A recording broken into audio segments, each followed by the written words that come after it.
To begin our Sunrise Smart Start this morning, we're learning more about this tragic tour helicopter crash that happened over the Hudson River and into it near New Jersey yesterday. That was in the afternoon. Overnight, investigators with the National Transportation Safety Board did arrive at the scene of the crash. We'll hear from them later today. And just a warning, some of the video that witnesses captured, it is unsettling to watch. The footage shows that helicopter tumbling right out of the sky down into the water. All 6 people on board, including a family of 5, 3 children as well, killed. Witnesses say they saw the tourist chopper break apart midair just seconds before it came down. The NYPD says flight tracking data shows the Bell 206 aircraft was being used by the tour company New York Helicopter. It took off from downtown Manhattan just before 3 and was in the air for not even 20 minutes. The head of New York Helicopter, this business, says they lease that aircraft from a company based in Louisiana, but he declined to talk about its inspection record. We are devastated. We follow all the rules and more. The victims, Augustine Escobar, an executive with the tech company Siemens, and his wife, their 3 children, along with the pilot, were among those killed. Rochester police in our local headlines here have arrested a man for allegedly driving drunk and crashing into a building. Just after 9 last night, officers responded to the scene on Lyle Avenue, where they say they found the suspect intoxicated behind the wheel. And the investigators later learned that driver had also crashed into 2 other cars before hitting the building. Officers say that man was also carrying a handgun at the time of his arrest. As we look ahead to what's happening in court this morning, there's an arraignment for the man accused of murdering a Rochester corner store owner last month. 47-year-old Tony Brown has been indicted on murder and weapons charges. That was this week. In regards to the deadly shooting of 30-year-old Ali Saleh, the police say Brown walked into the store on Clifford Avenue back on March 23rd and shot Saleh 4 times.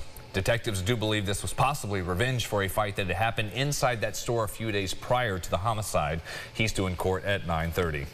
And also today, the young man accused of shooting a woman to death in the city last month is set to be arraigned. 19-year-old Dimer Bailey faces charges for murder and criminal possession of a weapon after police say that he shot and killed 39-year-old Sandra Blanding in a vacant lot on Spencer Street. Police say that he was found in the area of Mount Hope Avenue with a loaded handgun, which they do believe is the murder weapon. Investigators say they don't know the motive behind the homicide. Bailey previously pled not guilty to the charges. He's currently being held without bail to appear in court at 10 a.m. Sunrise traffic, 8 minutes to go until 7 o'clock. A view from our Greater Rock Sky Eye. Yes, tracking the light rain throughout the region. Today and into Saturday, we'll have that forecast with James coming up in terms of any accidents, heavy slowdowns. We don't have any of that so far. Good to hear. We'll be checking sunrise traffic again during CBS Mornings at 7:25. An international update here. China raises its retaliatory tariffs against the U.S. goods to 125%. That news comes a day after President Trump said tariffs have rocketed Wall Street, that have rocked Wall Street, rather. They're going to return if he doesn't get the trade deals that he wants from other countries. He did praise the stock gains Wednesday after announcing a 90-day pause on the tariffs, but then losses yesterday, more than 800 points, erased some of that.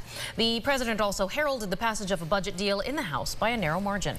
It is estimated that 22 veterans living with post-traumatic stress or a traumatic brain injury die each day by suicide, and the state is offering some new funding to try to help save lives.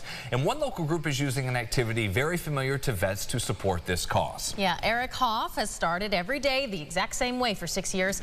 Wakes up and does 22 push-ups, which is part of a growing challenge with a purpose. Eric said that he'd originally connected with Tammy Ryder. They both realized how many people wanted to support our veterans, so the push-up project was born. A private Facebook group with nearly 600 members. It does see multiple posts a day. Everybody's showing up to do their part. Taking maybe 2 minutes of your day means a lot to someone that is struggling and doesn't know if they can make it through the day. The New York State agrees. Governor Hochul announced funding to support suicide prevention efforts for veterans and first responders. 3 agencies in Western New York will receive $60,000 in grants for trauma and mental wellness training, and Ryder and Hoff both say this is very critical. Yes, it is, and they want you to join them as well.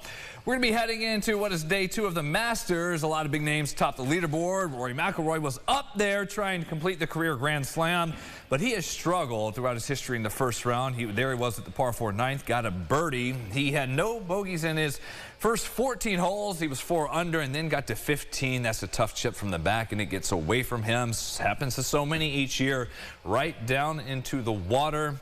He would double the 15th, par 5 with a 7, had another double over at 17. He finished the day at even par. The defending champ, you see here, Scotty Scheffler, no trip-ups for the world number 1, rolls in the birdie putt on the 16th. He finishes at 4 under, tied with Corey Connors and Ludwig Oberg for second. Everyone is chasing Justin Rose. He was great with the flat stick, just 22 putts on the day. That one on 16 moved him to 8 under. He would bogey the 18th, finished at 7 under par, 3 shots clear of the field. We will have live coverage for you Saturday and Sunday afternoon beginning at 2 right here on News 8. Well, if you didn't know, today is New York State Craft Beer Day. So while you spend the day sipping on your favorite brew, maybe you do so. Yeah, shop around, try to get tickets to the State Brewers Festival returning to Canalside and Buffalo this summer. That's a big one. More than 50 breweries from all over. Tickets there, $45. You can wait longer or double up. Flower City Brewers Fest at the Rock Public Market. That'll be returning in August. Tickets for that one as well will be $55.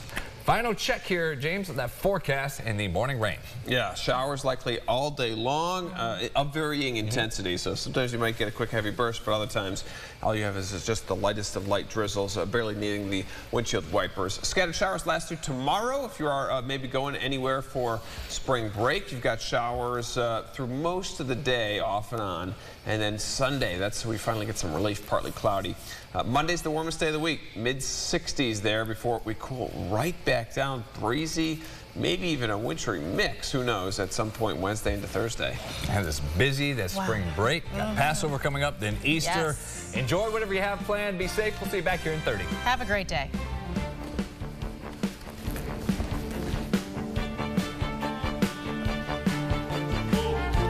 Nice show, y'all. Follow News 8 wherever you are on RochesterFirst.com, Facebook, X, and on our app for news and weather.